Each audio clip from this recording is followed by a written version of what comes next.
¿Me escuchan bien? Ujú. Sí, perfecto. Ahora sí yo los oigo bien. Era mi laptop, Sí, la que no estaba. la que ya se había cansado. Sí, quién sabe, no sé por qué. Me falló. Pensé que sí me serviría, pero. Buenas noches, Hilda. Hola, Hola, buenas Alan, ¿cómo están? noches, Samuel. ¿Qué tal? Buenas Pues aquí noches. ya listos. Nada más déjenme hacer la conexión al Facebook y empezamos, ¿sale? Sí, sí.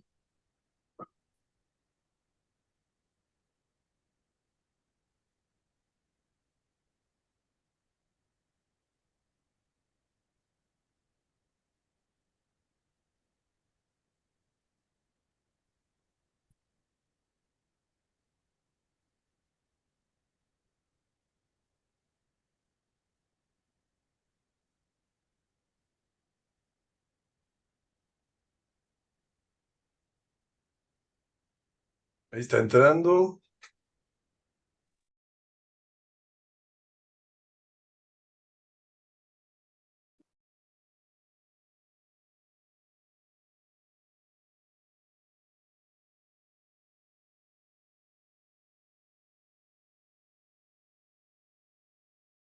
Por ahí.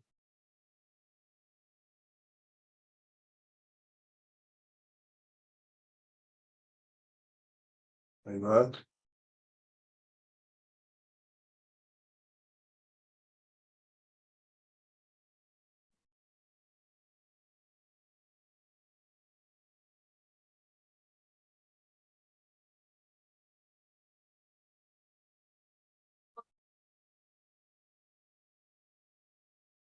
Listo. Ya estamos entonces, ahora sí.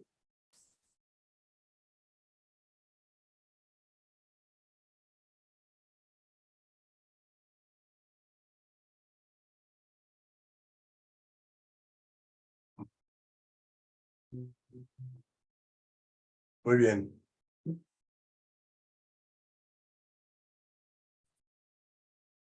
Bueno, pues si les parece, comenzamos. Buenas noches a todos. Muchas gracias por acompañarnos.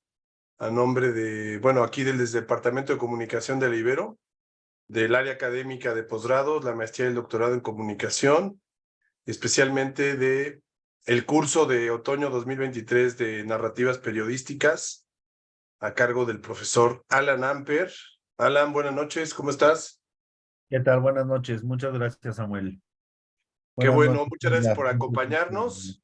Vamos a llevar a cabo esta actividad a cargo de una invitada especial de aquí mismo de casa, de la Ibero, la doctora Hilda Patricia Gutiérrez. Buenas noches, Hilda. Muchas gracias por Hola, acompañarnos. ¿cómo están todas y todos? Muy buenas noches. Encantada de participar con ustedes en esta experiencia compartida, tanto con el alumnado de la maestría como con quienes se conectan a través de las redes sociales en Facebook. Y bueno, pues compartiendo algo que nos apasiona, que es el periodismo narrativo. Muchas gracias, Samuel, por la invitación. Gracias, Alan, por darme un espacio en tu clase. Al Muchas gracias contrario. a ti, Hilda. Déjenme decirles, ahorita voy a leer la ficha curricular de la doctora Hilda. Ella es también egresada de nuestra maestría, así que bueno, doble gusto. Así que te damos la bienvenida nuevamente a tu casa. La doctora Hilda Patricia Gutiérrez Chávez es licenciada en Relaciones Internacionales, maestra en Comunicación y doctora en Educación por la Universidad Iberoamericana Ciudad de México. Desde el año 2015 se ha desempeñado como coordinadora académica de educación continua aquí mismo en la Ibero, lo que le ha permitido ser testigo de fenómenos educativos que ocurren en la modalidad y la ha llevado a desarrollar un genuino interés por conocer la incidencia de los rasgos de las identidades docentes en la práctica educativa. Su línea de investigación se centra en los estudios identitarios en la educación superior y actualmente estudia los aspectos socioemocionales de las identidades docentes del profesorado del área donde ella colabora, que es educación continua. Ella es autora de una tesis doctoral que ganó el Premio Nacional de Anuyes 2022, el año pasado, a la mejor tesis sobre educación superior, y es autora y coautora de varios capítulos en libros que versan sobre identidades docentes. Invitamos el día de hoy a la doctora Hilda justamente porque además de esta especialidad que tiene en el área de educación, pues ella cuando realizó los estudios de la maestría en comunicación justamente hizo una tesis de doctorado, perdón, una tesis de maestría sobre el perfil de los personajes, el perfil redondo de los personajes en el periodismo. Fue asesorada por el doctor Sergio Rodríguez Blanco, y bueno, su tesis es una muy bonita tesis, muy bien escrita, muy bien trabajada, muy bien dirigida, y bueno, nos pareció interesante a Alan y a mí invitarla el día de hoy para que pudiera compartir su experiencia y sus conocimientos sobre este tema que se ajustan a la clase de narrativas periodísticas. Estimado Alan, no sé si quieras comentar algo a propósito de esta invitación que le hicimos a Hilda. Sí, muchísimas gracias, Samuel. Pues, a ver, vamos a partir del texto donde que nos hiciste favor de compartir, el texto de la doctora Hilda, que se llama Función Social de los Perfiles Redondos de Periodismo Narrativo, el rol de la experiencia transmisible. Y creo que viene muy bien para la clase precisamente porque hemos estado trabajando desde distintos puntos el tema del periodismo narrativo, ¿no? La parte periodística, la parte dura, la parte de investigación documental que ella menciona en su texto, y por otro lado la parte literaria, que es, lo voy a poner o lo voy a simplificar a propósito, la parte de contar bonito la historia, ¿no? O de una manera atractiva. No sé si bonito sería la mejor palabra, pero sí de una manera atractiva o estética, por ponerlo en otro término. Y hay una parte importante que ella en algún momento menciona, la moral y la ética del periodismo, ¿no? Y cómo esta se conjuga con el periodismo narrativo. Y es algo que precisamente hemos estado trabajando, todavía no lo hemos terminado, pero me parece importantísimo destacarlo y ponerlo a la discusión, precisamente aprovechando que está Hilda aquí y que estás tú también, Samuel, para ver distintas perspectivas en torno a eso, ¿no? ¿Qué se entiende por moral en el periodismo? Hemos hablado un poco del tema de línea editorial y finalmente, eh, ¿cómo el periodismo narrativo y ella lo señala en el texto, vamos a decir que es esta evolución de contarnos oralmente historias, ¿no? Que es lo que hemos hecho toda la vida.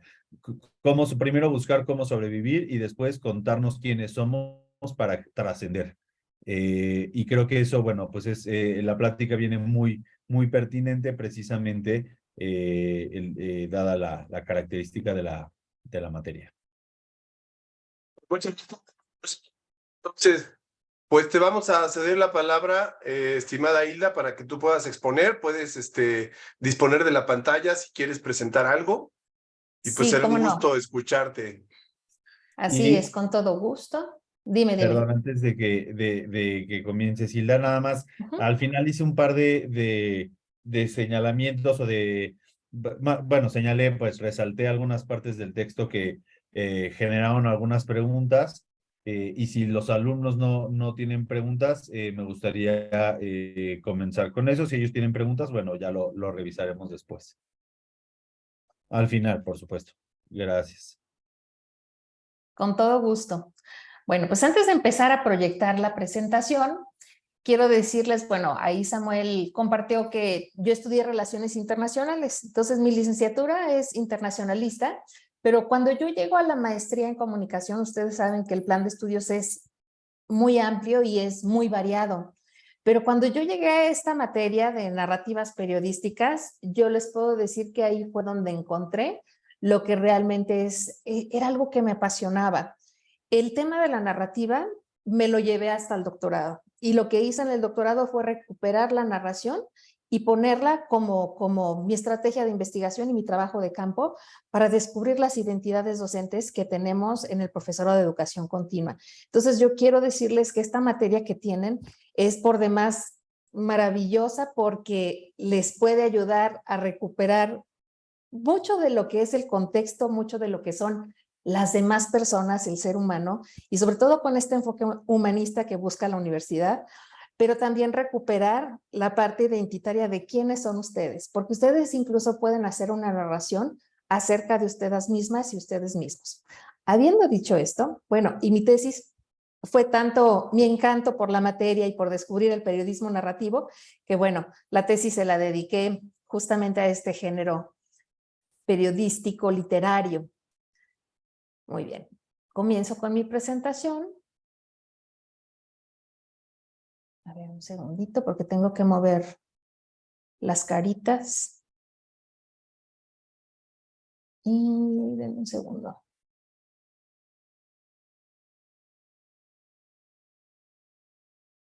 Aquí está la copita. Muy bien. Ustedes me dicen si ahí ya la ven adecuadamente. Muy bien. Entonces, los personajes redondos en el periodismo narrativo y su función social. Así se tituló prácticamente mi tesis y así se titula la plática que ahora comparto con ustedes. Y aquí les pediría, bueno, que lleven en su mente a lo largo de la presentación para ustedes qué es narrar. Es una actividad, en mi punto de vista, que hemos llevado desde que tenemos la capacidad verbal de articular palabras. Hemos sido capaces de hacer pequeñas narraciones de que somos infantes. Igualmente, nuestros padres y madres han transmitido lo que es las enseñanzas informales, en las escuelas también, nos han transmitido a través de la narrativa, pues la manera de cómo llevaremos a cabo nuestra propia construcción cultural y social a la que abonaremos con nuestras experiencias. Walter Benjamin, que es el autor que yo recupero a lo largo de la tesis, bueno, pues ustedes saben que fue un filósofo, ensayista, traductor alemán, que vivió en la primera parte del siglo XX, y él nos dice que el cronista es un narrador de la historia. En su escrito también nos dice que es esta persona que es capaz de recuperar la experiencia vivida, pero también la experiencia narrada, no solamente la propia, sino también la de los demás, y es capaz de plasmarla en un escrito, y hace una analogía muy bonita en el sentido de que dice que imaginemos una vasija a la cual le vamos a imprimir nuestra experiencia al momento que estamos dando las pinceladas, pero que al mismo tiempo estamos reflejando con las imágenes lo que está ocurriendo en el contexto social y lo que está ocurriendo en la experiencia propia y la de los demás. A cada pincelada toma un tono diferente. Al pasar del tiempo los colores van madurando y no nada más se suma la percepción de quien elabora la vasija, es decir, la narración, sino también la propia perspectiva de los demás, es decir, la interpretación de los significados que hacen los demás de lo que ven plasmado en la vasija. Con nuestras narraciones escritas ocurre exactamente lo mismo. Quien narra tiene la capacidad de transportar a sus escuchas y a sus lectores y lectoras a otras realidades, y en ello encontramos magia. Quien narra es una persona capaz de crear una imagen visual para las demás y los demás en la mente de las personas, pero no solo eso, es capaz de generar emociones a través de cómo va hilando cada adjetivo, cada palabra, cada figura literaria, y va inseminando de alguna forma las creencias propias y las que va absorbiendo de los demás, y que es importante poner a la vista de quien va a recibir esta narración. Se transmiten actitudes y bueno, se hace una construcción de la cultura. Esto es lo que Moscovici podría decir que son las representaciones sociales, estas actitudes, creencias e imágenes que se van transmitiendo a partir de que las anclamos a nuestra mente, y estas imágenes las encontramos de una manera muy fresca y muy vivaz en un género como el periodismo narrativo. La evolución de la narrativa, pues, es tan antigua como la pulsión por contar el mundo a través de relatos. Imaginemos, por ejemplo, a los primeros pobladores que dibujaban en las cavernas. Entonces, pues, podríamos decir que la narrativa comienza pictográficamente a través de los pictogramas que encontraron en las cuevas, orales a través del diálogo, los relatos orales. Imaginémonos a los antiguos griegos transmitiendo la cultura y la educación a través de sus narrativas, y escritos ya en una etapa posterior, cuando se inventa la imprenta y empieza a escribirse, y bueno, también de manera manual, pero bueno, nos llega también de una manera más formal al momento actual, en el que pues ya tenemos una vasta literatura que a veces hasta es imposible consumir. A través de la narrativa se ha transmitido la cultura de generación en generación. Y la narrativa ha servido a propósitos educativos formales e informales. Aquí tenemos, por ejemplo, La vasija de la que hablaba Walter Benjamin, donde hay una experiencia de la transmisión humana, pero que al mismo tiempo refleja la cultura, las creencias, los modos de hacer, los modos de crear para los demás y bueno, la interpretación que hacemos de ella. Imaginemos también a Sócrates, por ejemplo, de una manera informal transmitiendo la educación y con su método socrático a través de las preguntas, elaborar nuevas narraciones para seguir pues coadyuvando la transmisión de la experiencia. El periodismo narrativo tiene una historia más reciente y que es el tema que nos ocupa. Más reciente en el sentido de que a principios del siglo XX teníamos a los muckrackers, por ejemplo, en Nueva York, quienes eran periodistas iniciales, eran estas personas que tenían una escritura muy de denuncia pública de todo lo que ocurría en la política en ese momento. Por ejemplo, denunciaban la corrupción que había en la política, denunciaban las cuestiones laborales que causaban tanto alboroto en la sociedad en ese momento. Y muckracker viene de rastrillador de basura, es decir, todo aquello que se consideraba que tenía que ser denunciado y puesto al escrutinio público, pero de una manera que fuera suficientemente atractiva, sobre todo para ir un poco en contra de lo que era la formalidad del protocolo de escritura que tenían los primeros periodistas del siglo XX. Bueno, pues era lo que llamaba mucho la atención. Poco a poco fueron ganando tal popularidad que en la primera parte del siglo XX empiezan a decir, bueno, pues ya empiezan a rivalizar un poco estos rastrilladores de basura que escriben un periodismo que tiene un lenguaje llamativo, pero que no sigue las formalidades de una narrativa o de un periodismo formalizado, muy de datos, muy estricto en cuanto al seguimiento de lo que se iba a presentar como información. Y bueno, poco a poco empieza incluso a haber una especie de rivalidad y de pelea entre si se era periodista o se era escritor, hasta que empieza a desarrollarse cada vez más el género en los años 50 y en los años 60 con el boom de las narrativas periodísticas. Es así como empiezan a surgir términos para llamar a este nuevo género que combinaba la literatura o una expresión de la realidad, un recuento de la realidad de una manera novelada, literaria, recuperando todos los recursos que encontramos en la literatura para llevarlos a una secuencia periodística y hacerla atractiva, vivaz, vibrante, para que pudiera tener el atractivo suficiente y diseminarse y cumplir su función comunicativa. Es así como nacen términos como periodismo literario, como nuevo periodismo, como periodismo narrativo, y así es como lo podemos encontrar. Algunas obras relevantes de la época y periodistas también, pues es Guy Talís con El motel del Guayor del Guayor.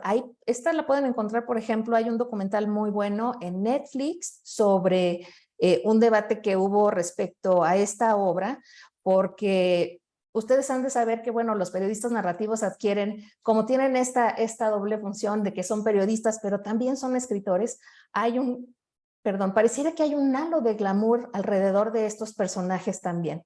Entonces, él escribe esta obra con toda esta recuperación periodística e investigativa y bueno, hubo quien se puso después a seguirle los pasos al periodista y encontró por ahí alguna inconsistencia que bueno, después tuvo que salir a desmentir y eso es lo que hay por ahí en un documental en Netflix.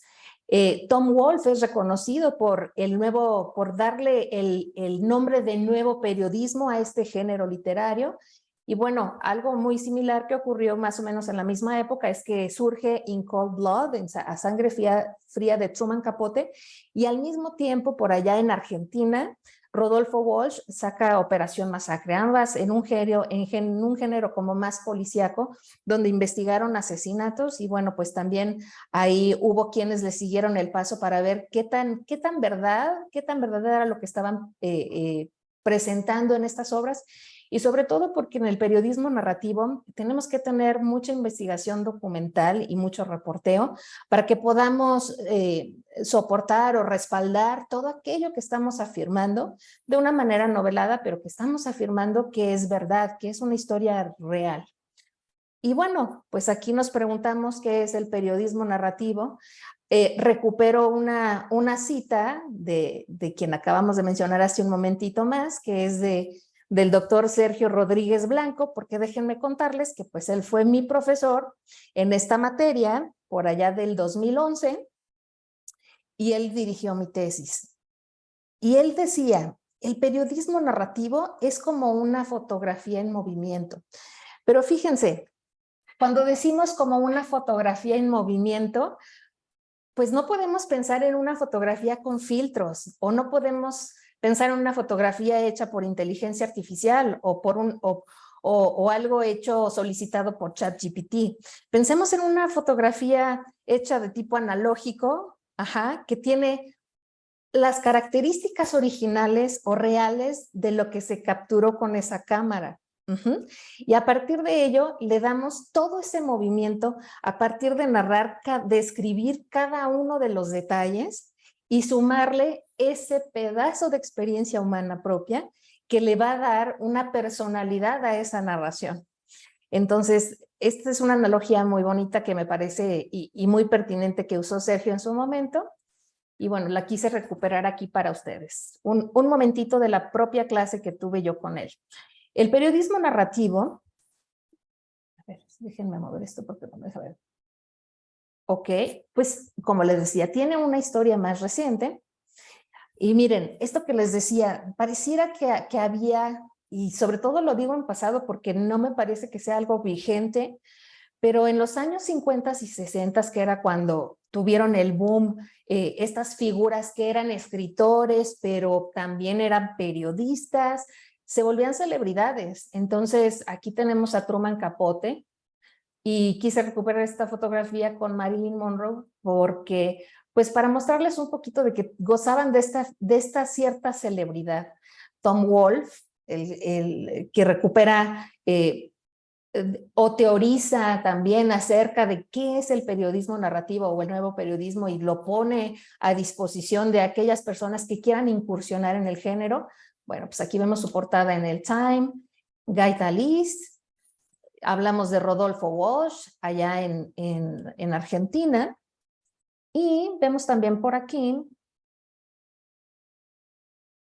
Alberto Salcedo Ramos. Alberto Salcedo Ramos pues es un cronista colombiano que, bueno, lo hemos invitado de hecho al Departamento de Comunicación en varias ocasiones. No sé si la última vez que lo trajeron habrá sido quizás en el 2015, probablemente. Y bueno, pues él es uno de los representantes de lo que es el nuevo periodismo latinoamericano y el periodismo narrativo en Sudamérica. Y él tiene precisamente una obra donde recapitula o nos narra acerca de un personaje redondo. Claro, él no te dice es un personaje redondo, pero nosotros cuando leemos lo identificamos como tal. En un segundito vamos a ir a ello. Y entonces, ¿qué se hace en el periodismo narrativo? Bueno, pues hemos dicho que en el periodismo narrativo tenemos una historia real que contar. Investigamos con seriedad, porque el periodismo narrativo no ficciona, sino lo que hace es mostrar la realidad a los demás, también desde no escapamos a la subjetividad propia de quien narra, sin embargo, es muy sutil la línea en la que la podemos romper. Entonces, aquí debemos siempre ponernos desde el lado del periodista para no caer en una ficción, en algún recurso que pueda parecer ficcionado y nos pueda restar credibilidad a lo que estamos narrando y su capacidad de retratar la realidad, una realidad respaldada. Hacemos también, por ejemplo, no se ficciona, sino se narra la realidad, ya puede ser un acontecimiento, puede ser una biografía, y todo debe estar siempre verificada con datos, con información.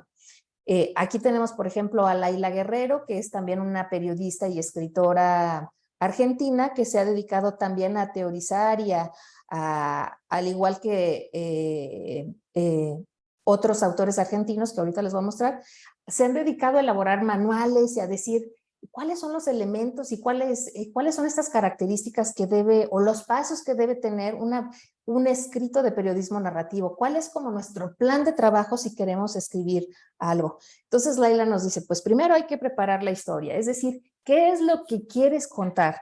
Debes tenerlo muy claro, porque si no lo tienes claro, es posible que diverjas en el camino y que te puedas alejar de principio del propósito comunicacional que quieres transmitir. Enseguida, pues es muy importante la labor de reporteo y de investigación y que sí vayas llevando un soporte, ya sea electrónico o en papel, de todo esto que tú vas recuperando, porque tú no sabes si en algún momento alguien va detrás de ti, como fueron detrás de Gaita Liz, ¿no? Siguiéndole los pasos, y en algún momento alguien pueda cuestionar y tú tengas que defender que lo que dijiste es real. Claro, ahora hay tanta literatura que es quizás un poco más difícil hacerlo, y normalmente lo hacen de las personas que han tenido cierta celebridad, pero no está de más siempre tener nuestros soportes y nuestros respaldos de que hemos hecho bien el trabajo de investigación y de reporteo. Después tenemos que seleccionar el material, porque obviamente en el camino de la investigación y del reporteo vamos a tener toneladas de información. Y aquí debemos, de acuerdo al propósito comunicacional que tiene nuestro escrito, debemos seleccionar aquello que abona a la línea de fondo que queremos transmitir. Habrá muchas cosas que habrá que discriminar, que rasurar, que matizar o que definitivamente dejar fuera. Entonces, esta selección del material es como una curaduría, es algo crítico de hacer. Y de ahí viene, pues, el proceso de escritura. Habiendo trazado esa ruta, la escritura tiene que fluir de una manera, pues también muy inspirada, ¿por qué no decirlo? Muy inspirada, porque entonces vamos a empezar a usar digresiones, analogías, ejemplos, recuperar pues estas combinaciones de palabras que nos pueden transmitir estas sensaciones, y que le dan color a la historia. Entonces, aquí sí hay una parte, quizás decía Alberto Salcedo Ramos, quizás de mucha soledad, donde puedes pasar a veces meses sin salir siquiera a apagar el agua o apagar la luz, así decía, así él dijo en su entrevista, ¿no? Porque el trabajo de un escritor es un trabajo solitario, es un trabajo donde debes encerrarte contigo mismo y con toda tu investigación documental y realmente concentrarte en seguir esa línea que has trazado para que tu historia pueda tener estructura y coherencia. En el periodismo narrativo recurrimos además a los recursos literarios y las figuras retóricas para novelar un tema periodístico y hacerlo colorido, hacerlo atractivo, hacerlo vivaz, expresivo al contar la realidad. Sin olvidar, por supuesto, esta dimensión estética que Alan decía, bueno, no equivocadamente, decía bonito, pues sí es una dimensión estética atractiva, ¿no? Pero es importantísimo hacer notar la investigación y el reporteo. O sea, cómo plasmar de una manera atractiva, ¿no?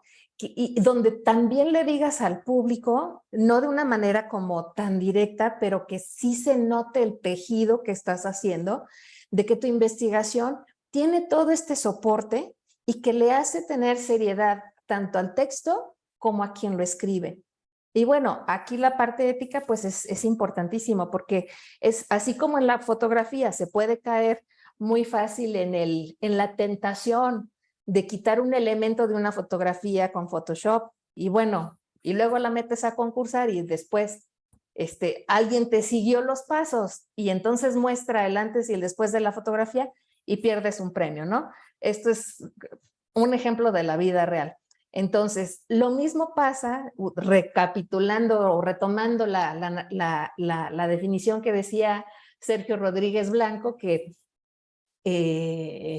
decía que el periodismo narrativo es una fotografía en movimiento, pues igual aquí, si caemos en la tentación de ficcionar algo o no añadir así como en una tesis añadimos las citas, las referencias de quién estamos tomando o sobre las ideas de quién estamos construyendo más conocimiento, si no lo hacemos en el periodismo narrativo, de dejar esas huellas textuales de que se hizo una investigación y un reporteo y de que están los soportes, pues ahí es fácil que podamos incurrir en alguna falta ética y de omisión de soportes de investigación. Entonces ahí hay que tener mucho cuidado.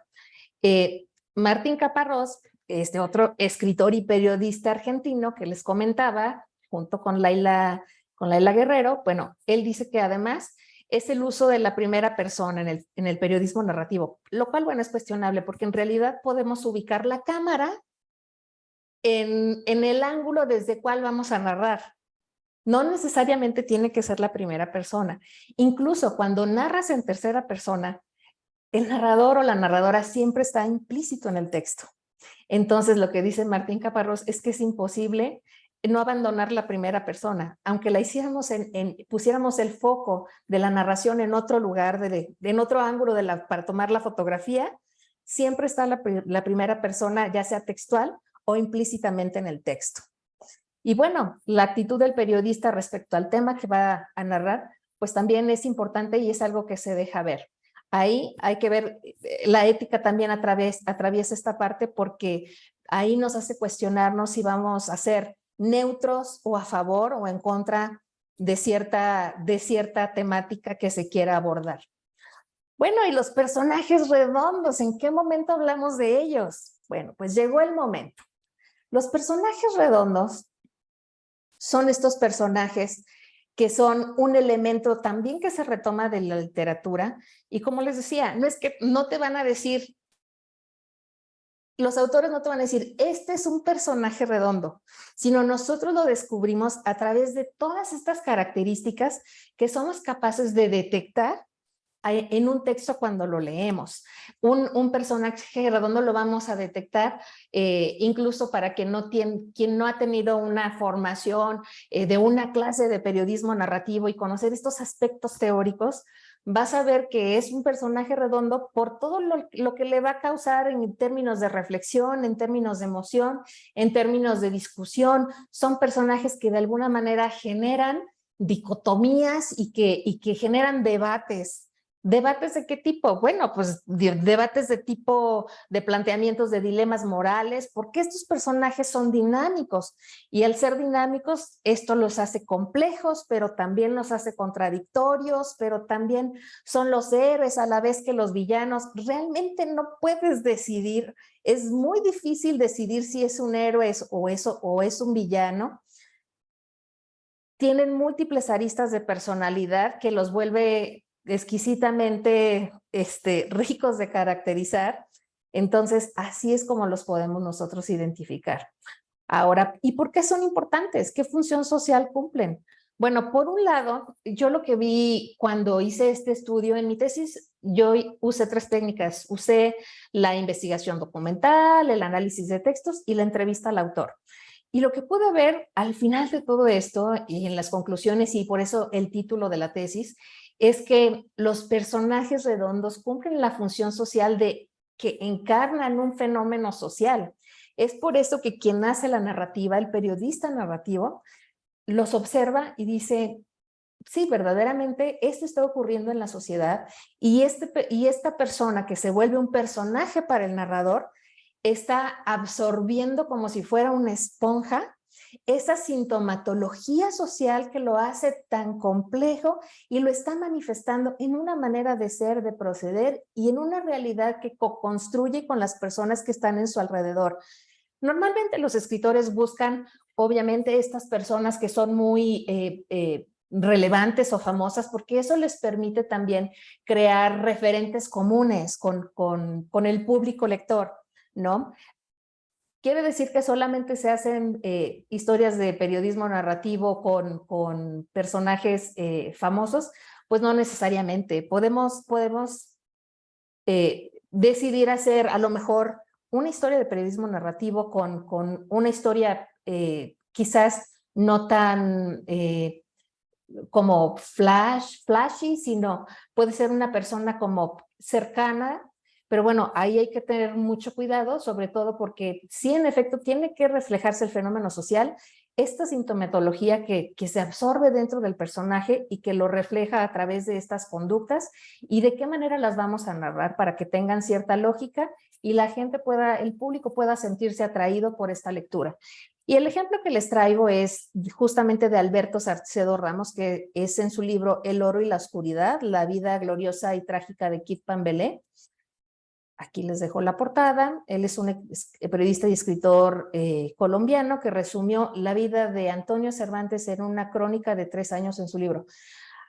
3 años, aquí dice 3 años, pero cuando hicimos la entrevista, pues realmente a él le tomó muchísimo tiempo perseguir hasta recuperar muchos de los ángulos de la vida de Kit Pambelé, porque obviamente en los medios hay parte de la información, pero él entrevistó además a su familia, conoció como los lugares más íntimos, llegó a esos momentos recónditos de la personalidad de él, que es cuando nos muestra cuán complejo se volvió a partir de que él llegó a la gloria, ¿no? Y fue campeón de Colombia del boxeo en 1972, pero de ahí como una estrella del deporte se va derrumbando por los vicios, por el alcohol, por las drogas, la cocaína, las mujeres, la falta de disciplina, cómo llega incluso a la locura y a temas de estar encerrado en un psiquiátrico en Cuba y demás. Y cómo se derrumba. Sin embargo, bueno, la historia todavía tiene un final feliz que se los muestro en un momentito, ¿no?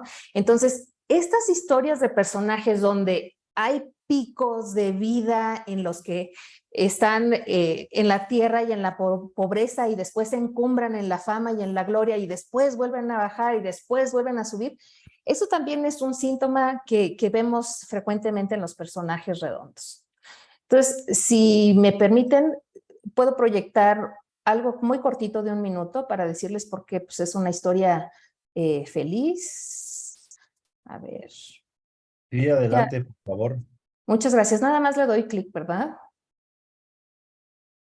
A ver, ahí qué están viendo. Me parece que si le das clic se va a abrir el explorador y no sé si nos estás compartiendo toda tu pantalla o la presentación o solo el explorador. Ok, entonces déjenme ahora compartir la página. Aquí. Así es más fácil. Espero que se oiga, si no, vamos a ver. Ustedes me dicen. A ver. ¿Se escucha? No, ¿tienes audífonos? Sí, tengo audífonos, ¿los tengo que quitar? Sí, es por eso.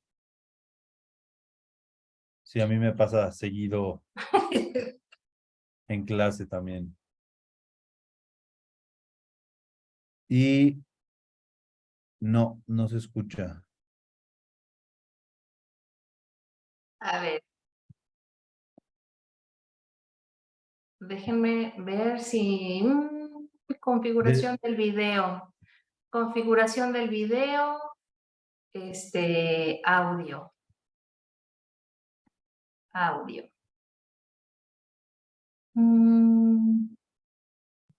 Sonido original. A ver. ¿Están conectados los audífonos a la entrada o en Bluetooth?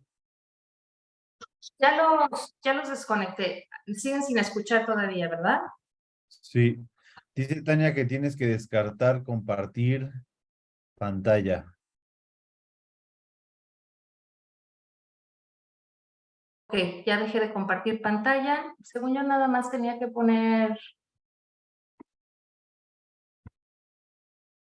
A ver. ¿O quieres tú compartirlo, mi querido Samuel? ¿Escucha? A ver. Dejé de compartir pantalla. Déjame. Sí, me pasas el link por acá si quieres y yo lo comparto. Sensacional. A ver, entonces te paso el link.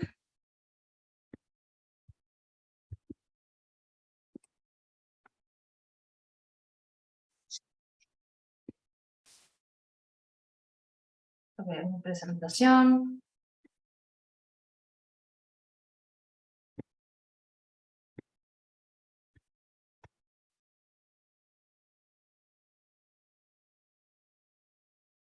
Ok, listo, va para allá. Perfecto.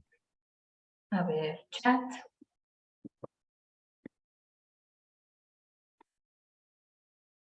A ver.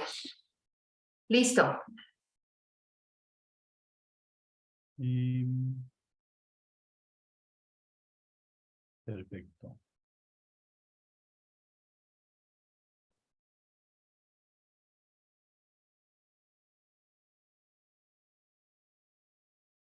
Y ahora yo les comparto pantalla.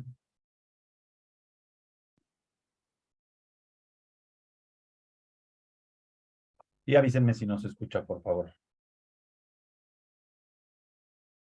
¿Ahí ven mi pantalla? Sí. Vale, nada más que abra.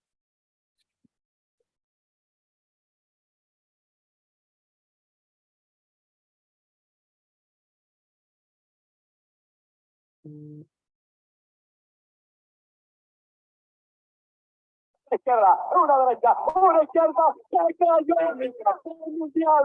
Parece que Perdón, ¿ahí escuchan? Sí.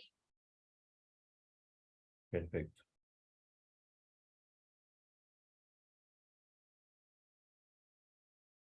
una derecha, una izquierda, se cayó el campeón mundial. Parece que campeón mundial. Y campeón mundial. Aquella tarde panameña del 28 de octubre de 1972 se inmortalizó el boxeo colombiano. Antonio Cervantes, más conocido como Kid Pambelé, conquistó el primer título para Colombia en esta disciplina, noqueando al local Alfonso Fraser en 10 asaltos. 50 años después, los puños del palenquero aún siguen intactos en el corazón de los colombianos, tanto que el Congreso le entregó la Orden de la Democracia a Simón Bolívar por sus logros deportivos para el país. Muy contento, muy feliz con todo este homenaje, mucha gente, con el escenario lleno. Me recuerda cuando yo vine campeón del mundo, que me recibió el doctor Pastrana Bordero, el padre Carles y el doctor Samper Pizarro. Eso, me recuerdo todo esto. La entrega de este reconocimiento al campeón del pueblo también derivó en un proyecto de ley para declarar en esta fecha como el Día Nacional del Deportista y busca apoyar a quienes dejan en alto el nombre de Colombia. La idea es apoyar Sí. al deporte colombiano, a todos los deportistas. Este ejemplo de Pambelé es clave para que nuestros deportistas puedan estar identificados y contar con las condiciones. Kid Pambelé marcó una nueva era en el deporte colombiano, por lo que seguirá siendo reconocido y admirado de generación en generación.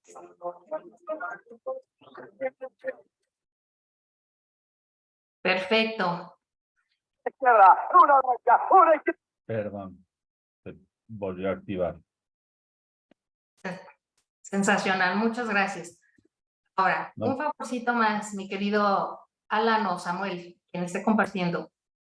De este video que también comparto ahí en la liga del WhatsApp, perdón. ¿Quién diría que el niño que vemos en pantalla se iba a convertir en una auténtica leyenda? Dios mío. Ese no. Ese Ya. si quieres ya ciérralo y aquí dejé una liga más en el chat A ver. y más o menos en el minuto 1:50 donde ya está el rostro de él y podemos ahí compartir. Sí, está un poquito lenta mi computadora, pero ahí va. Sensacional. Muchas gracias, Alan. No, no hay de qué. A ver, minuto 50, ¿verdad? Me dijiste ahora. Como el 1:50. Si quieres, proyéctalo y es cuando ya ves el rostro de él, es ahí cuando ya le damos play. A ver. Está cargando, ¿eh? Ujú.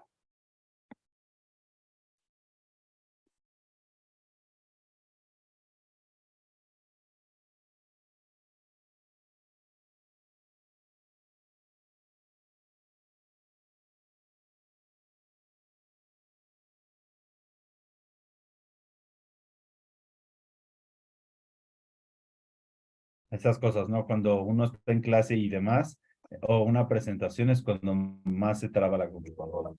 Sí. Dice, ¿cómo no se los voy a hacer de emoción? Entonces, mira, puedes saltarte el intro, más o menos, recórrele como que será como 1 minuto, más o menos. Ya lo logré parar, perdón. Es que de aquí a que me hace caso sigue haciendo ruido.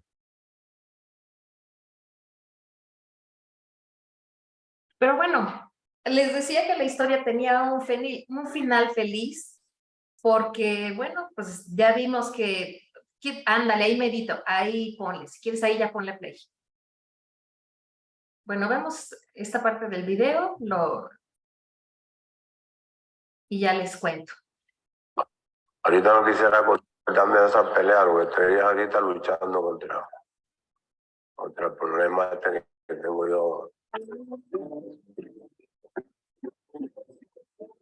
Hoy Antonio Cervantes se encuentra en el Hospital Psiquiátrico de La Habana. Fue entusiasta para consumir alcohol, abusó de la cocaína y en el ocaso de su carrera se amañó con el bazuco. Perdió toda su fortuna después de haber ganado $1,5 millones. La mayoría de sus amigos y de los oportunistas que se le pegaron para usufructuar de su gloria y su dinero desaparecieron. El público que lo idolatró lo abandonó saturado de sus excesos, de sus iras alcohólicas, de sus riñas, insultos y destrozos. Como un loco, Antonio Cervantes deambuló por bares y burdeles hasta que las puertas y el crédito se le cerraron. Los estadistas que lo llevaron a Palacio y los políticos que lo exhibían en cada elección ni siquiera lo volvieron a invitar a las caminatas de solidaridad. Me da tristeza, sí, pero me da tristeza, seguro. Ahora me da tristeza y me da rabia para mí mismo, conmigo mismo, porque yo fui que tuve toda la culpa de todo lo que me sucedió. Fue cuando Pambelé se impuso por nocaut sobre Peppermint en la revancha. Listo. Ahí podemos detener el video y continuamos.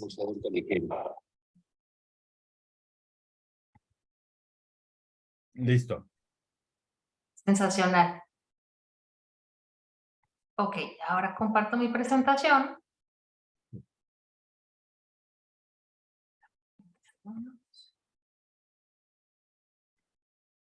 Listo. Aquí regresamos a la presentación. Bueno, les comentaba que esta historia había tenido un final feliz. Como vimos en el primer video, bueno, pues Kit Pambelé, Antonio Cervantes tiene ya 77 años, o sea, ya es una persona mayor y lo están recuperando. Ese video que les mostré el primero es de hace algunos meses, 11 meses, menos de un año. Entonces lo están recuperando para, pues de alguna manera, impulsar desde el ámbito político, pues el apoyo al deporte, recuperar la figura nacional que fue Kit Pambelé en su momento. Salcedo Ramos lo que dice es que él decidió hacer este personaje, contarnos esta historia de este personaje, porque, y aquí recupero la parte del fenómeno social y de la sintomatología social, porque Kit Pambelé representó ese decirle a la sociedad colombiana que eran capaces de ganar. Salcedo Ramos dice que antes de Kit Pambelé, la sociedad colombiana se creía perdedora, que no eran capaces de llegar a ser referentes mundiales de algo. Entonces, cuando llega Kit Pambelé, que es un chico pues muy pobre de un barrio muy humilde y que de ser un peleador callejero y ser un bolero, pues tiene esta oportunidad y se hace como boxeador y le da a Colombia ese título mundial en 1972, fue un ídolo nacional por 5 años hasta que las drogas y el alcohol lo derrumbaron. Vimos en el segundo video, estuvo en un psiquiátrico,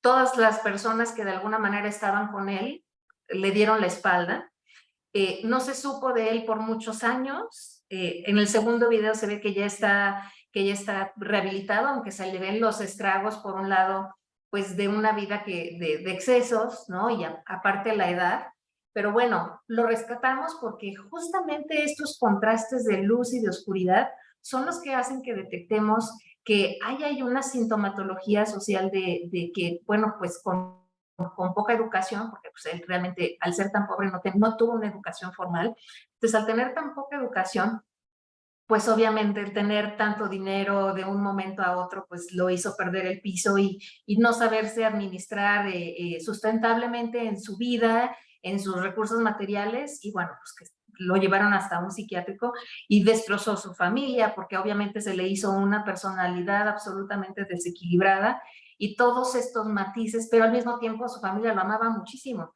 porque también era un hombre con una capacidad de ser amoroso, de ser tierno, de ser protector, de también tener esta faceta unificadora de su familia y de quienes pues estuvieron con él desde el inicio, ¿no? Entonces aquí vemos esta faceta de hasta dónde fue él una víctima incluso de su propia circunstancia, ¿no? Y hasta dónde él estaba, bueno, en la ola que lo llevó a donde lo llevó y hasta dónde, bueno, se volvió víctima de esa misma circunstancia, ¿no?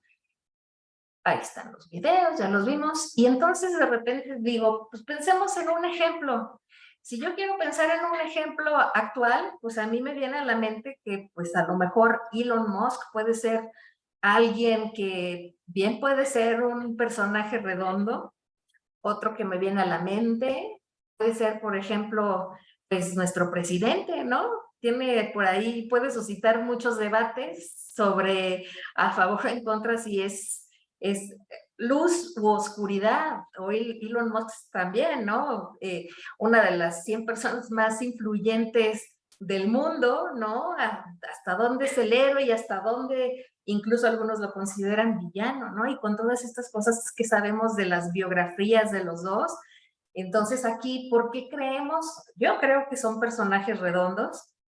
¿Qué características tienen? Ahí hay mucho para cortar tela y para elaborar y caracterizar. ¿Y por qué es socialmente relevante que su historia se conozca? Bueno, pues de Elon Musk porque ha transformado de una manera impresionante lo que es el mundo de la aeronáutica, ahora está también en las comunicaciones con X, que antes era Twitter, con la exploración espacial, ¿no? Esta aspiración o esta ambición por la conquista de Marte y bueno, esta historia tan compleja de su vida familiar y bueno, con Andrés Manuel pues tenemos también todos estos aspectos que nos llevan a pensar quién se va a animar a hacer la verdadera historia, ¿no? De cualquiera de estos dos personajes, porque créanme que llevar el tracking no es nada sencillo. Perdón la interrupción, una pregunta sobre eso. En los estudios de mitos, de héroes, ¿Sí? se utiliza mucho la figura del trickster. Ajá. No sé si identificas que esa es la figura del héroe o de la divinidad que es ambigua, que tiene oscuridades, que arrastra ambigüedad, que engaña, que miente, que comete errores, peca. ¿Crees que sería un equivalente al personaje redondo? Pues claro, en la mitología, ¿no? Por ejemplo, hay muchos héroes de la mitología grecolatina que encajan en esta idea del trickster y por eso son atractivos, porque no son solamente puros, diáfanos, buenos, bondadosos, Así sino que es. cometen errores, hacen maldades, engañan, hacen trucos, mienten, en fin, ¿no? En el caso de los humanos, eso le humaniza a los personajes. Sí, correctísimo lo que estás diciendo, mi querido Samuel. Nada más aquí tenemos que tener estas dos facetas, de luz y de oscuridad. Si el trickster solamente se remite a las características del tramposo, del engañador, del no ético, realmente es un personaje plano. Ajá, es un personaje plano porque es claramente definido en que es una especie de villano, ¿no? A ver, otro ejemplo para los estudiantes o para la gente que está escuchando, viendo la presentación, podría ser Maradona.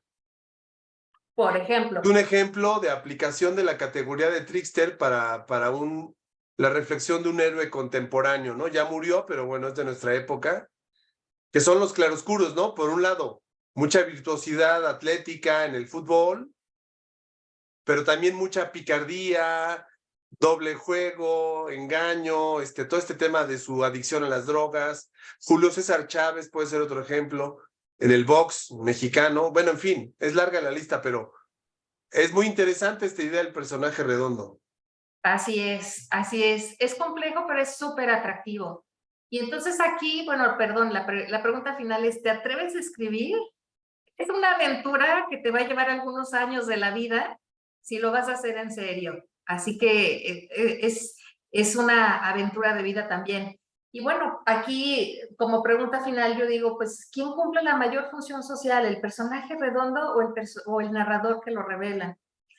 En mi punto de vista, creo que los dos cumplen una función social tremenda porque sin la persona narradora que pueda, como este mármol, como nuestros Miguel Ángel, ¿no? Estos escultores que tenían el bloque de mármol y del bloque de mármol a cada cincelada iban desvelando la escultura. El personaje redondo es un poco así.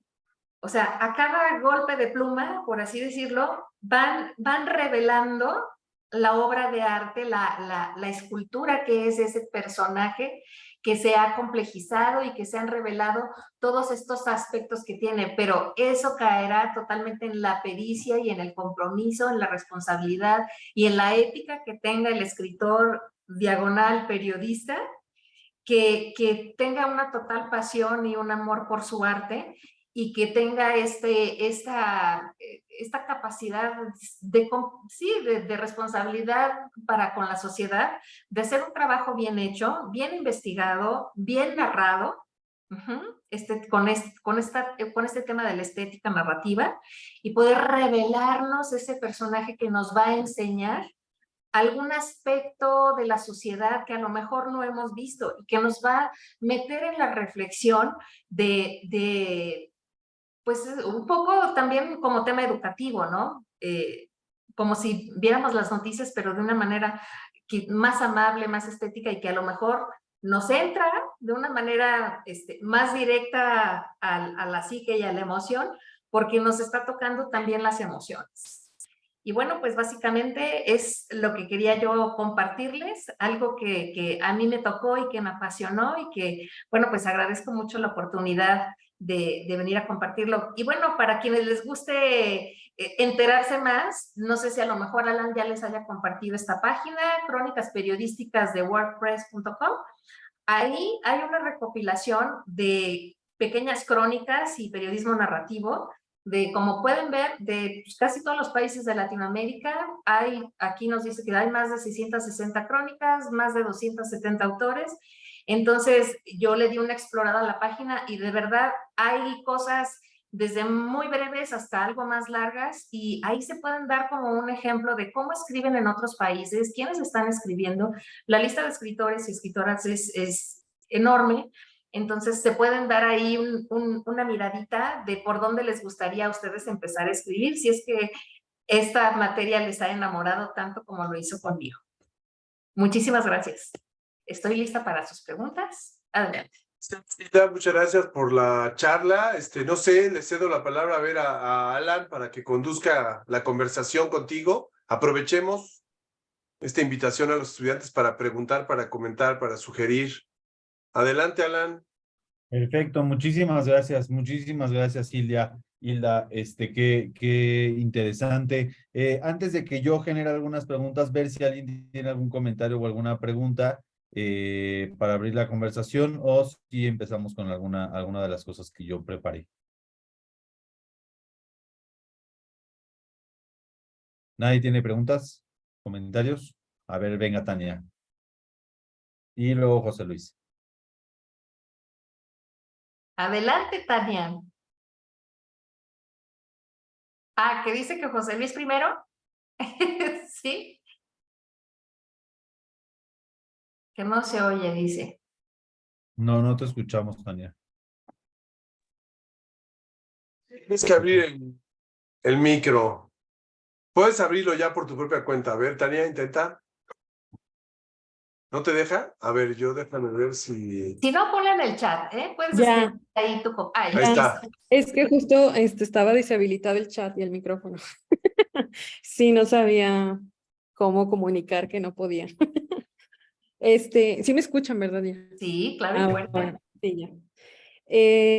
Bueno, pues yo quería, pues primero muchas gracias, estuvo muy interesante.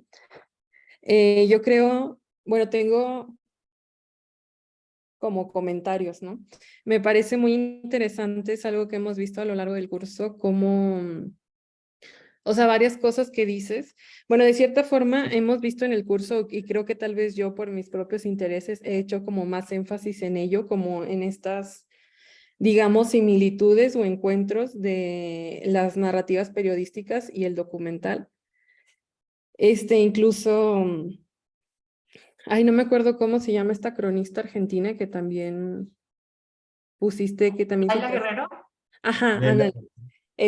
También vimos un video de ella en una clase y justo ella hace totalmente esta analogía que hacer una crónica es hacer como un documental, ¿no? Incluso como que empareja los pasos, la cuestión como del montaje, la del seleccionar el archivo, que tú también lo mencionas. Y en ese aspecto a mí me sigue pareciendo como muy interesante, como... Esto es como un comentario general, o sea, no creo que se pueda resolver, pero sí me sigue pareciendo como que a pesar de estas similitudes, creo que de cierta forma en el documental sí se reconoce, creo que ya en cierta discusión que sí hay mucho de ficción, ¿no? A pesar de todo, y este es un tema que me apasiona mucho, creo que mis compañeras de clase lo sabrán, y me sigue pareciendo como en el periodismo como que se resiste un poco a reconocer que tú lo mencionaste que sí hay subjetividad, pero creo que sí se quiere como seguir anclando a que todo es objetivo. Y yo creo e insisto, y por eso digo que es un comentario y es mi perspectiva a final de cuentas, que no es tanto así, o sea, que justo en hacer como, en hacerle una narrativa, en tomar como tú lo mencionas, este hecho histórico o este personaje y llevarlo a hacerlo narrativo tal cual, o sea, convertir un hecho a una narración, creo que sí se termina ficcionando y no creo que sea algo malo, solo creo que es como algo que yo considero que está ahí, ¿no? Esa potencia ficticia. Y otro comentario que iba a hacer, espera, deja recuerdo. Sí, era la cuestión de los personajes redondos, bueno, sí, la cuestión central, pero déjame reviso mis notas para recordar un poco más y si quieren mientras que siga José Luis, que creo que también tenía la mano levantada. Claro, con todo gusto. Adelante, Gracias. José Luis. Gracias, Tania.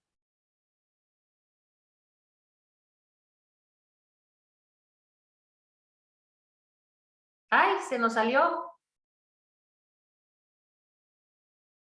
Luego le falla el internet y sucede eso, pero ahorita seguramente nos mandaron un mensaje de se me desconectó y ahora se volverá a conectar. No te preocupes. Bueno, pero abonando a lo que decía Tania, pues es que la línea es bien delgada, ¿eh? Entre el ficcionar y no ficcionar. Por eso te digo que hay que tener mucho cuidado y no caer en la tentación, porque de verdad es una tentación. Algo te puede sonar tan bonito que tienes que, o tan narrativamente estético, ¿no? Para decirlo de una manera ad hoc al periodismo narrativo, te puede sonar narrativamente estético, pero si eso ya puede caer en algo que puede ser algo no comprobable o algo no cierto, pues mejor irse por otro lado, mejor evitarlo. Sobre todo si te quieres mantener en la línea del periodismo narrativo. Yo creo que, y aquí es una opinión personal, yo creo que y veo que, pues, cuando los periodistas narrativos o quienes hacen narrativa o los cronistas van a sacar algún texto, yo creo que sí se hacen, o al menos éticamente deberían hacerse esa pregunta de si su texto cumple con todos los requisitos para salir al público, realmente sin ficcionar nada. Si no pasa la prueba de tengo todos los soportes y no estoy inventando nada, pues entonces mejor meterlo como un cuento corto o como una narración, pero no de periodismo narrativo. Es ahí lo que, yo creo que la pregunta ética, cada quien que escribe nos deberíamos hacer antes de sacar un texto a la luz. Hay una pregunta relacionada con esto, justamente.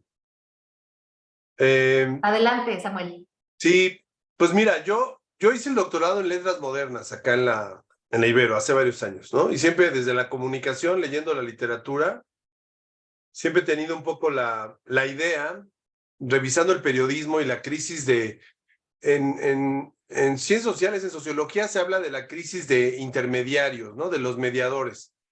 Desde que existe la comunicación digital, una de las cosas que han entrado en crisis es la profesión del periodista, como la del fotógrafo, como otras profesiones, porque al haber comunicación directa, pues ya hay toda una discusión respecto a qué tan necesario entonces el intermediario. Yo creo que es muy importante el intermediario, el mediador, en este caso el periodista, para curar contenidos, para proporcionar un servicio a la sociedad y demás. Sin embargo, en América Latina, y hay muchas evidencias de esto, hace 2 semanas presentamos un libro de una profesora de aquí del departamento, Sandra Vera, que hizo un estudio hace varios años con otro colega comparando las condiciones laborales y la visión de la profesión del periodista en una ciudad de Francia y en una ciudad de los Estados Unidos. Y los resultados que arrojó su estudio son muy similares a lo que intuitivamente sabemos, y algunos estudiantes son periodistas o reporteros, se dedican a esto y lo saben. Sabemos que la labor del reportero, el periodista, está precarizada. Los salarios son bajos, la imagen social de... Mientras no sea un periodista mediático de televisión o de radio que tenga grandes audiencias o que tenga premios y reconocimientos nacionales o internacionales, pues parece ser que la labor del reportero o del periodista es sustituible ahora por inteligencia artificial, por algoritmos, por otras cosas, ¿no? Esa es como la visión, digamos, estándar. No, yo no creo eso, pero bueno, esa es la visión estándar. Lo que te quiero preguntar es, desde que hubo el boom del periodismo narrativo, hace 1 mes o 3 semanas presentamos un libro sobre Carlos Monsiváis. La próxima semana vamos a tener una conversación, una charla con un especialista en este tema, que es escritor y periodista también, desde Ecuador. Nos va a dar su visión del periodismo narrativo en América Latina desde su punto de vista. Pero desde los años, digamos, 90 a la fecha, y pongo ahí casos de algunos periodistas que iniciaron siendo reporteros, que iniciaron escribiendo reportajes, crónicas, notas periodísticas, entrevistas desde el formato o el lenguaje periodístico. Y ahora, como puedo poner un ejemplo, perdón, a ver, acuérdenme, ¿cómo se llama nuestra egresada? La autora del libro de San Fernando. Se me fue el nombre ahorita. Marcela Turati. Marcela Turati, que es egresada de la carrera de comunicación, que fue reportera, no sé si lo sigue haciendo, colaboró con Proceso y muchas publicaciones de México a nivel periodístico. Ahora ella ya se etiqueta como escritora. Y es un fenómeno que se ha visto en muchos periodistas, en muchos reporteros, ¿no? Pienso en otro colega que también pasó por la Ibero, fue director de Prensa y Democracia, Jacinto Munguía. Cuando yo veo sus perfiles, pienso en otra gente que ha estado con nosotros acá en la Ibero y mucha gente que se dedica a esto. Al parecer ahora, hoy en día, una aspiración del periodista o el reportero para subir de estatus, para que su imagen social cambie, de periodista relacionado a hechos no ficticios, al parecer en el campo cultural, eso es bien sabido, la palabra de escritor, no de ficción, pero escritor, al fin, más en el terreno de la literatura o producción cultural, tiene más prestigio, más peso como rol profesional que la de periodista o reportero, que se ve con cierta, quiero decir simpleza, pero se ve como más tecnificada, se ve como un trabajo más estandarizado, más industrializado. Y la idea del escritor, el rol o figura social del escritor en México, en América Latina, se le agrega un estatus cultural, un capital simbólico mayor de creador, ¿no? Hay muchos ejemplos en todos los medios, en el Universal, en el Proceso, en La Jornada, en Milenio, en fin. De periodistas que siguen haciendo periodismo, pero prefieren denominarse escritores. Aquí también hay un poco de juego mercadológico porque las empresas editoriales, la industria editorial, cuando vende libros de crónicas, prefiere llamarle escritores a estas figuras que periodistas, porque la idea de periodista le quita emoción, ¿no? Le quita enigma. Entonces, a lo mejor la idea de escritor, aunque no sea de ficción, pero sea de narrativas periodísticas, le da como un valor extra o agregado en términos mercadológicos, comerciales. ¿Qué opinas de esa transición, de que ahora muchos periodistas o reporteros prefieren denominarse contadores de historias que periodistas?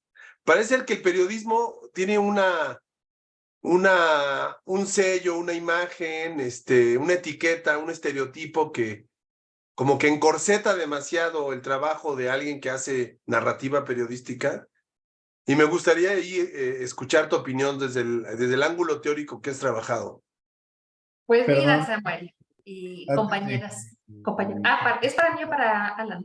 No, es para ti, Hilda, nada más, perdón, abonando a lo que decía Samuel, nada más para abonar un poco a la pregunta. A mí justo durante la lectura de tu texto, a mí me surgió la duda de por qué precisamente, incluso me parece que nos lo cuestionamos en la primera clase del semestre, ¿no? Pero ¿por qué hacer periodismo narrativo escrito? Y no en cualquier otro tipo de formato, dada la cantidad de posibilidades que hay hoy, ¿no? Abonando a lo que, o sobre lo que dice, bueno, no sobre, con lo que dice Samuel. Pues miren, yo lo que pienso es lo siguiente. Creo que esta discusión que acabas de plantear, Samuel, es la misma discusión que tuvieron en los años 30, 40, 50 y 60. Ajá. Y por eso en la diapositiva donde yo ponía a Truman Capote y ponía a Tom Wolfe, ¿no? Ahora me viene también esta reflexión. Quizás por eso también ellos se envolvían en un halo de sofisticación y de elegancia, porque los escritores han sido así tradicionalmente, como tú acabas de decir. O sea, pareciera que tienen un estatus superior a lo que hace un periodista. Entonces, me parece que este tema lo resolvieron bastante bien a mediados del siglo pasado, en el que le metieron mercadotecnia y bueno, nuestros amigos norteamericanos sabemos que son especialistas en saber vender sus productos.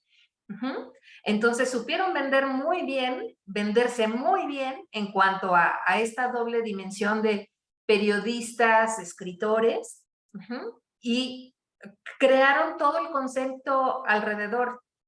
Cualquier fotografía que tú busques de estos autores de periodismo narrativo o periodismo literario, que era también como les gustaba mucho nombrarlo, periodismo literario, todas son muy sofisticadas, o sea, y las historias también, Desayuno en Tiffany's, todas estas cosas, era lo que tocaba hacer si querían trascender la discusión de quién es quién se ve mejor, por así decirlo, socialmente, ¿no? Cuando les ponían en la misma diapositiva, por ejemplo, a Rodolfo Walsh o a Alberto Salcedo Ramos, ellos no tienen ese halo de sofisticación. Ellos más bien son, y los periodistas latinoamericanos, escritores latinoamericanos, son más bien de la lucha, son más de cuestiones sociales, ¿no? Entonces, digamos que de acá de este lado latinoamericano, el enfoque es otro. Entonces, pareciera que hemos vuelto a esa discusión y que yo veo difícil, la verdad, que vayamos a regresar otra vez a este halo de sofisticación y de resolver como lo hicimos a mediados del siglo pasado, ¿no? De volver a resolver, que estén en un estatus como, entre comillas, como iguales, ¿no? Periodistas y escritores, aunque te voy a decir algo, mientras estuve revisando, investigando y reinvestigando para preparar la presentación de hoy, prácticamente todos estos periodistas narrativos salen como periodista escritor, ¿eh? ¿Sabes en quién Pareciera que pensaba? tienen las dos etiquetas. Claro, además de Turati, pensaba en Diego Osorno. Diego Osorno es un periodista que se vendió como periodista, se ofertó como periodista, ahora se oferta como escritor, como documentalista. Y yo lo que pienso muchas veces es que es un efecto de búsqueda de estatus, ¿no? No soy solo periodista, soy escritor. Soy escritor. Entonces, ser escritor te permite jugar el juego en términos mercadológicos de estoy en el terreno de la creación y puedo dialogar con los literatos, no solo con periodistas. Así es. Pero aquí, y antes ya de darle la voz a Alan, creo que también tiene que ver mucho con el reconocimiento social y los premios que las personas puedan ganar por su escritura. Por ejemplo, pues el mismísimo Sergio Rodríguez Blanco, ¿no? Que lo tuvimos aquí de docente varios años en el Departamento de Educación y que dio esta clase de periodismo narrativo o narrativas periodísticas, pues ganó el año pasado el Premio Rey España. ¿no? Entonces, ya de ahí él va construyendo también un estatus, o sea, aunque él se ha definido como periodista narrativo, ¿no? Por mucho tiempo, pues digamos que será fácil encontrarlo nuevamente ahora con esta doble etiqueta identitaria, por así decirlo, ¿no? De que es periodista y escritor, ¿no? Sí, muy bien. ¿Perdón? Gracias. Adelante. Adelante, Alan. Alan. Y es que yo lo veo en dos sentidos, ¿no? Primero, hablando de la precariedad de la profesión, pues precisamente justo para tal vez obtener más ingresos o obtener otro tipo de reconocimiento a cambio del trabajo, muchos periodistas hacen eso, ¿no? Por un lado. Y por el otro, creo que siempre los contadores de historias, sobre todo los contadores, vamos a decir, orales, ¿no? Pensando en estas obviamente partiendo de que son películas y son representaciones, ¿no? Pero estas personas que reúnen a bastante gente, hoy, por ejemplo, voy a decir una cosa como afuera del metro, ¿no? Pero antes era hace 300 años, hace qué sé yo, era en el centro donde se reunía la gente y contaban historias, ¿no? Y tenían este aire como de misticismo y como de ser personas, no quiero decir como superiores, porque para nada va por ahí, pero sí se buscaban dar la imagen de ser distintos, ¿no? Para justo atraer más atención. Sí, como estatus, como un tema de estatus, ¿no? Así es. Y bueno, y finalmente, estaban comentando Samuel y tú, Alan, me hicieron el favor de comentar el tema de por qué con la escritura pareciera que hay un estatus superior del periodista versus aquel que usa otros formatos, ¿no? Como los televisivos, pues imaginemos algo más como en video, ¿no? Pues porque al final la escritura, pues podríamos decir que se ha vuelto también algo como elitista, ¿no? El otro día vi por ahí un post de alguien que decía que de alguna manera toda esta capacidad de adquirir pues, más conocimientos y tener la posibilidad de hacerlo, pues estamos en una situación de privilegio, ¿no? Entonces, imagínate una persona que es escritora y que escribe bien, cuánto privilegio tiene, ¿no? Para haberse formado y para haber adquirido pues recursos verbales, de vocabulario, para poder hacer una obra maestra de esa naturaleza, ¿no? Entonces, la escritura sí, hoy por hoy, considero que tiene el máximo estatus de cómo plantearse como pues es uno de los artes que va a perseverar por muchísimo tiempo, ¿no? Versus algo que está en video, que prácticamente una vez que lo ves y lo consumes, si no lo vuelves a ver, pues es algo que ya se fue, ¿no? En cambio, los textos, pues al final, como dicen, la palabra escrita, lo que se dijo, cómo se dijo, ahí está, ahí queda para siempre. Y eso es algo que per se es algo que va a perdurar y que ya per se le da un estatus distinto a algo que se plasma en un formato distinto. Y pues hasta ahí dejaré mi comentario.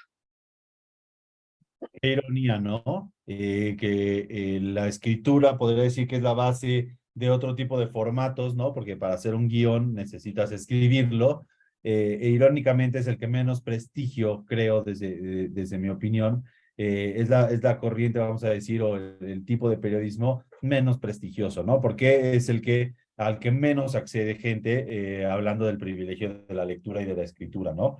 Creo que ahora sí, José Luis, podríamos darle espacio a José Luis.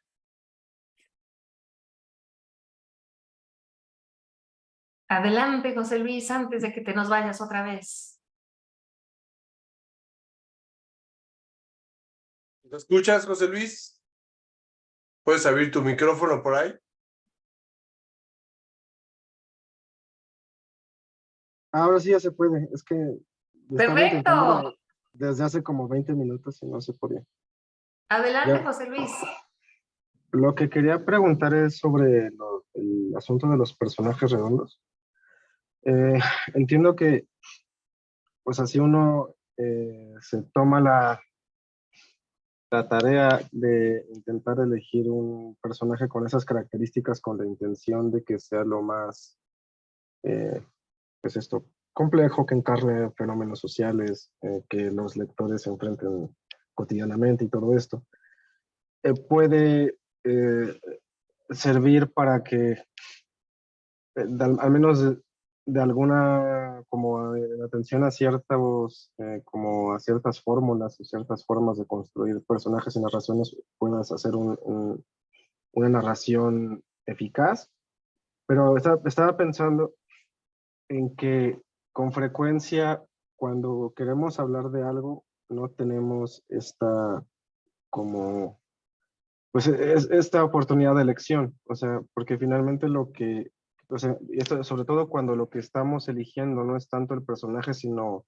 un acontecimiento, una coyuntura, un tema. Al final de cuentas, los personajes que podemos, con los cuales podemos narrar la historia que queremos contar, están sujetos a lo que está pues disponible, ¿no? Entonces, no sé si en lo que has estudiado, podrías como también hablar en estos otros casos, cuando se trata de un personaje que quizás no tiene estas características como las de los que llamamos personajes redondos, ¿qué clase de tratamiento puede ser, pues no sé, adecuado para que la narración surte el efecto deseado? Claro que sí, José Luis. A ver, si comprendí bien tu pregunta, tiene que ver, por ejemplo, con estos objetos o que no son necesariamente las personas, sino un objeto que se vuelve un personaje. Aquí es difícil que, bueno, no me ha tocado leerlo o verlo, de un objeto que se vuelva un personaje redondo. Seguramente lo hay. Es también cuestión de nosotros lograr esa interpretación a partir de alguna narración, vamos a suponer, de un monumento histórico, ¿no? De cómo, de la vida y obra para que un monumento histórico llegara a donde está y haya sido quitado, por ejemplo, ¿no? Me imagino ahora la estatua que quitaron, me parece que era de Cristóbal Colón, ¿no? En Reforma, bueno, pues ahí se puede hacer una historia de ahí, ¿no? Pero mira, me viene a la mente con tu pregunta una narrativa corta que hizo también Alberto Salcedo Ramos, que se llama Los dedos que son mariposa o los dedos que no se volvieron mariposa, algo así se llama. Ya tiene rato que la leí. Pero lo que él hace ahí es, ¿cuál es el fenómeno del que él quiere hablar? Él quiere hablar acerca de la cuestión sanitaria y hospitalaria en Colombia, en un lugar específico de Colombia, y entonces narra la travesía que llevan los deditos de una persona que le fueron mutilados. Ajá, y el tratamiento que tienen esos deditos que ya no se van a volver como una mariposa hecha con las manos, ¿no? Una persona que pierde los dedos. Y entonces, a partir de la travesía que llevan esos deditos que fueron mutilados y que no pudieron ser puestos de vuelta en las manos de su propietario, ¿no? Pues él narra todas las cosas como los McCrackers, ¿no? Todas estas cosas complejas que hay en el sistema sanitario y hospitalario en Colombia, y pues eso lo hace, ahí ya tenemos esta parte estética o novelada de la visión de un periodista diagonal escritor que te está contando un fenómeno social a través de una narrativa de un objeto que se ha vuelto inanimado a partir de que fue mutilado de su propietario, por ejemplo. Esa es una interpretación de una servidora, pero esa historia me pareció muy interesante. Cómo lo elaboró Alberto Salcedo Ramos, si la pueden encontrar por ahí. Seguramente la encontrarán aquí en este sitio que les compartí de las crónicas. Y espero haber respondido a tu pregunta, pero creo que va por ahí. No me ha tocado ver ya una narración hecha como personaje de Redondo de un objeto inanimado, pero se puede construir. A lo mejor tú puedes ser el escritor de esa siguiente historia. Espero haber respondido a tu pregunta. Adelante, Tania. Hola, otra vez. Sí, continuando un poco esto también con lo de José Luis y lo que había comentado antes, recordé que también quería mencionar esto, o sea, por ejemplo, justo si no es ficción, o sea, si no está esta cuestión como de sentarte y tú inventar, me imagino que entonces está esta búsqueda de este personaje, ¿no? Y es como una parte de la labor, y es lo que te quiero preguntar, ¿cómo ha sido tu experiencia? O sea, ¿cómo se da esta, pues sí, tal cual búsqueda de buscar de encontrar este personaje redondo que sea representativo, aunque creo que también puede ser como, ajá, ¿qué parámetros serían? Porque por otro lado, suscribo y recordé ahorita lo que escribió un sociólogo, Charles Wright Mills, en La imaginación sociológica me parece que comienza las primeras páginas hablando justo de la conexión, digamos, tiene una frase mucho más bonita, pero en otras palabras es esta conexión de poder ver la vida personal o la vida privada y la conexión que tiene con el resto del mundo, ¿no? Y con la historia. Entonces siento que de cierta forma, ahorita que hablas como de esta redondez del personaje, es eso, ¿no? Y a pesar que yo suscribiendo a esto también como socióloga, que me parece que todas las personas, al final de cuentas, también estamos atravesadas por el contexto social e histórico, ¿cómo sería entonces la búsqueda de buscar algo aún más específico? O sea, así como que reconocer que obviamente todas estamos marcadas y estamos ocupando un sitio político, histórico, etcétera. Pero entonces, ¿cómo sería el seleccionar a alguien que, no sé, tal vez lo represente como, porque siento que al final es eso, ¿no? Buscar a alguien que sea tal vez como más, cuyas circunstancias haga más representativo lo que se quiere contar o lo que se quiere decir. Eso es como una especie de pregunta, opinión también al mismo tiempo, y solo quería comentar rápido porque también sé que no es como lo que va a la plática, pero lo que decían de la escritura, estoy de acuerdo en unas cuestiones, por ejemplo, esto del estatus, me parece que pasó un poco también con el llamarse artista.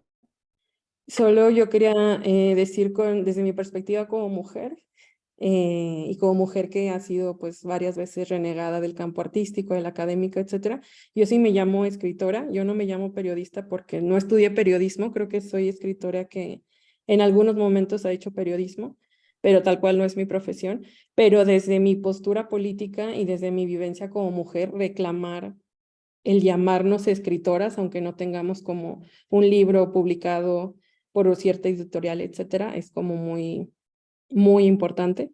Y ya solo era mi comentario como desde otra perspectiva donde se puede ver el nombrarse o no escritor. Bueno, en este caso específico escritora. Y ya, sería todo. Gracias. Muchas gracias, Tania. Mira, de la primera parte de tu pregunta, yo lo que te diría, y después de haber hecho estudios identitarios, yo me atrevería a decir, y como mencioné durante nuestra charla, que o sea, es una falacia el abstraernos de la subjetividad. O sea, por más que nosotros queramos decir que nuestro texto es la objetividad andando, ajá, la verdad es que eso no existe, ¿no? Siempre hay un sesgo y hay una subjetividad que, claro, la línea es muy delgada y que queremos mantenernos como lo más fieles al género y que sea la realidad y que no estemos ficcionando nada y que sea periodismo narrativo.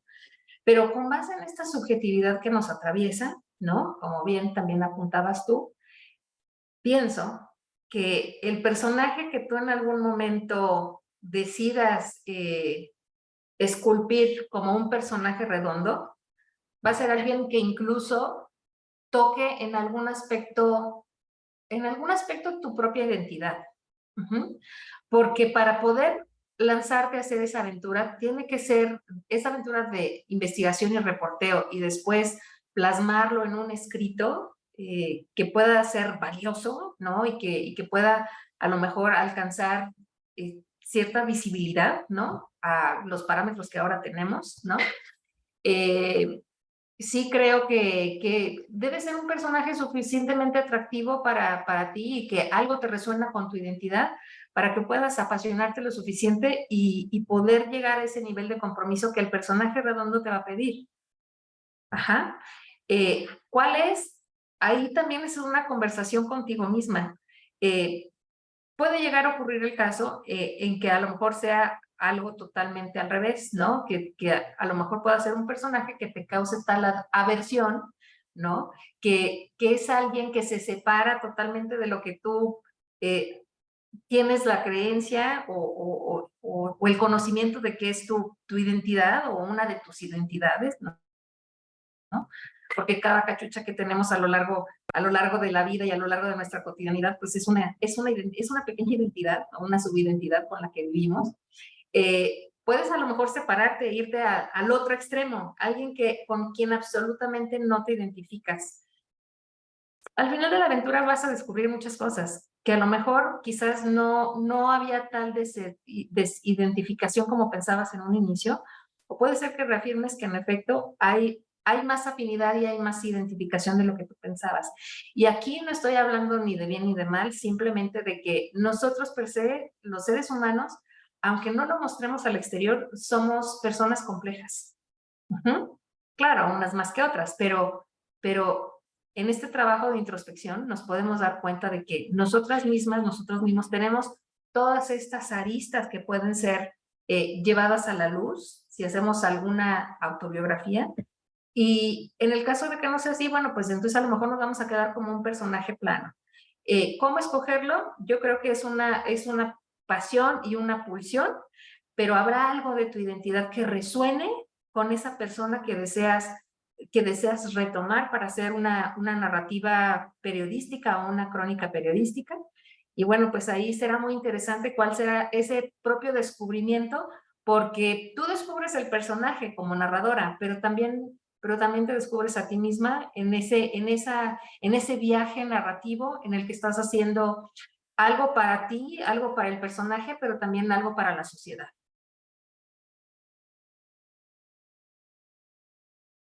Espero haber contestado tu pregunta.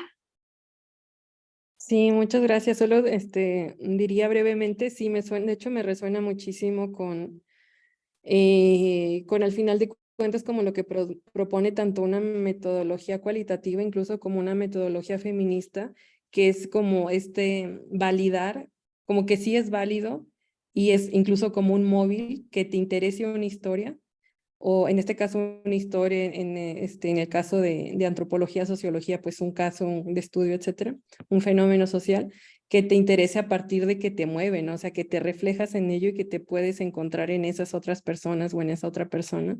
Entonces sí, me resuena mucho. Gracias. Al contrario, muchas gracias a ti por la pregunta. Y bueno, y yo te diría, no te preocupes mucho por el tema del estatus, ¿eh? O sea, tú escribe, y escribe con pasión, escribe con genuinidad, sé genuina en todo lo que escribas, y eso, bueno, dará algún resultado en algún momento. Y bien, lo entrecomillo, y si no lo llega a dar, el principal resultado lo dio para ti por la transformación que un texto, el camino que recorriste para lograr un texto, hizo en ti. Entonces, esta parte egoica que a veces hay en la escritura, yo les podría decir que es lo menos importante. Es lo menos importante. Claro, no es lo que hemos visto en el periodismo de mediados del siglo pasado, ¿no? Donde era deliberada la construcción del halo de glamour en torno a los periodistas diagonal escritores, pero creo que para los momentos y el contexto que vivimos ahora, donde, bueno, estamos buscando pues un pensamiento más decolonial y que estamos buscando pues unas miradas más integradoras, ¿no? De cómo integrarnos en la sociedad y cómo transformar la sociedad. Creo que este tema del ego debemos empezar a trascenderlo y más bien escribir por esta función social que tiene el acto de compartir una mirada y más de una persona que se ha preparado, tú como socióloga, tú como antropóloga, tú como escritora, hay mucho que puedes dar y que puedes compartir para transformar, y creo que eso es lo valioso y es algo que nos encanta que se lleven nuestros estudiantes que pasan por cualquier programa formativo en la Universidad Iberoamericana.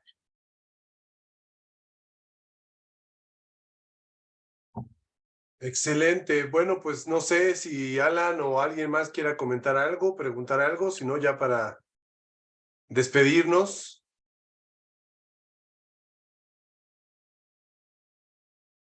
¿Tú, Alan, para cerrar?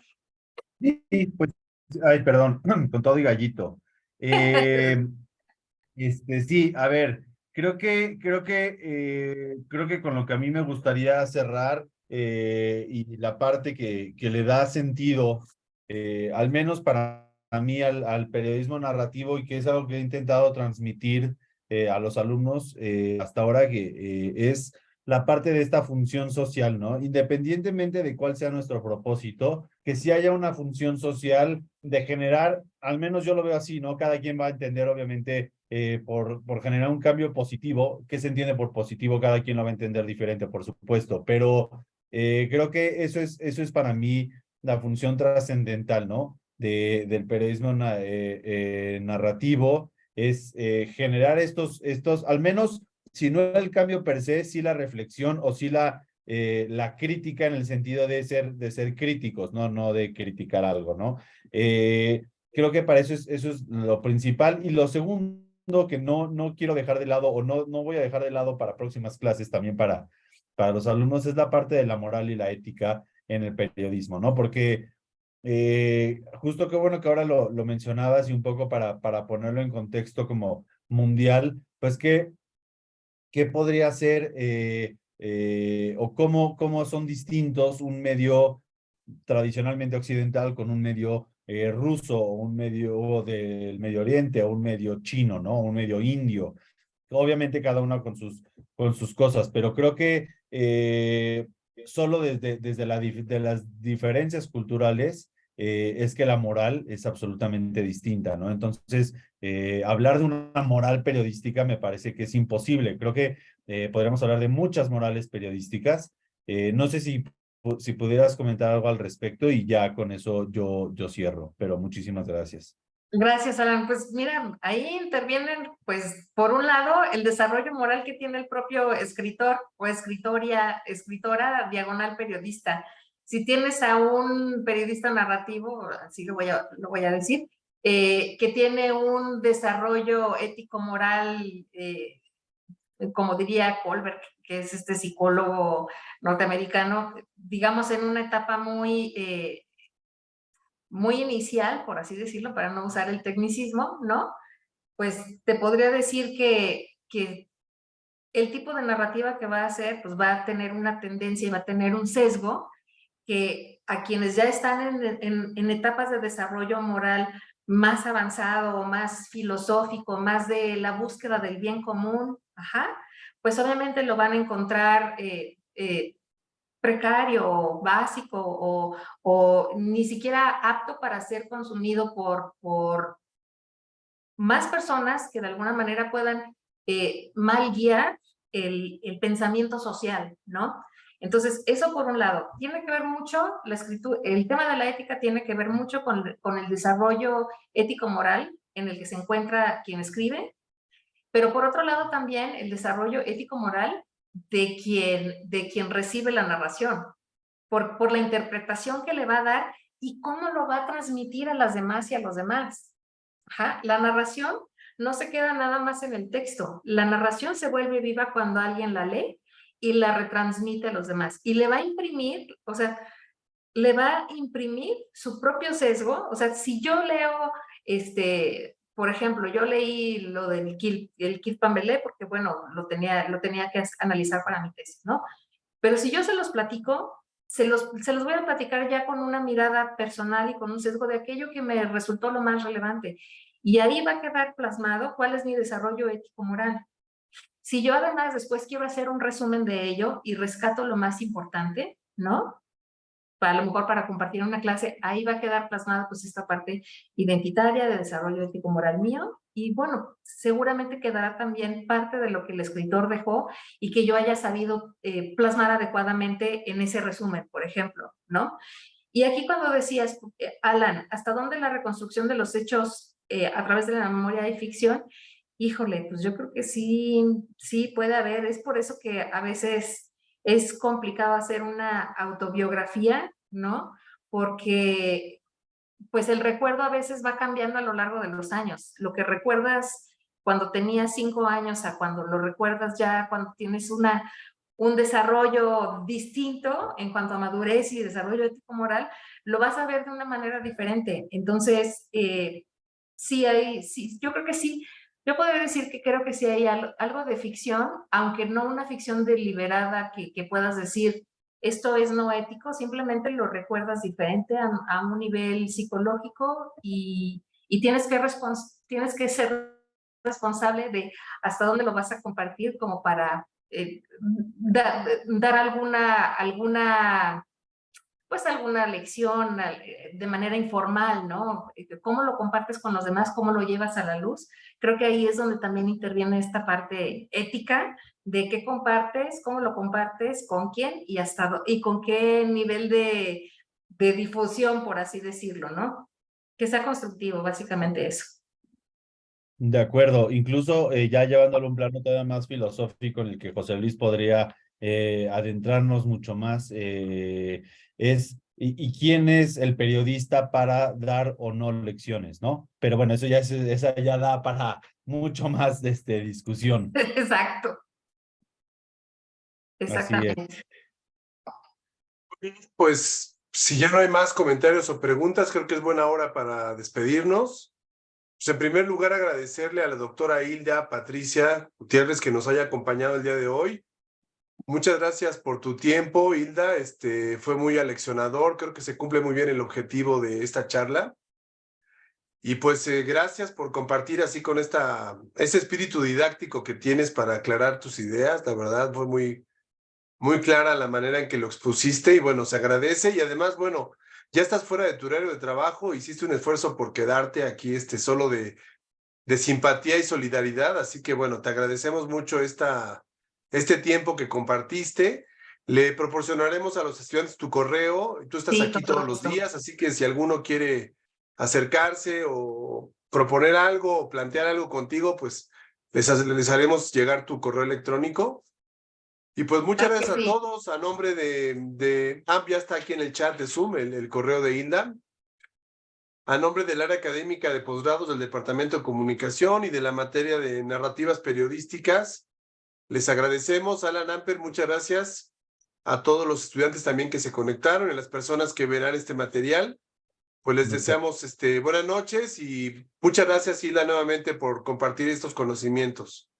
Pues la agradecida soy yo. Muchas gracias por la invitación. Verdaderamente fue recuperar un poquito de este espacio que me apasionó tanto durante la maestría y que, bueno, estas oportunidades de retomarlo y recuperarlo y compartirlo con el grupo de la nueva generación es algo que a mí me entusiasmó mucho desde el inicio. Así que muchas gracias. Devuelvo el agradecimiento porque, pues, gracias por invitarme a compartir.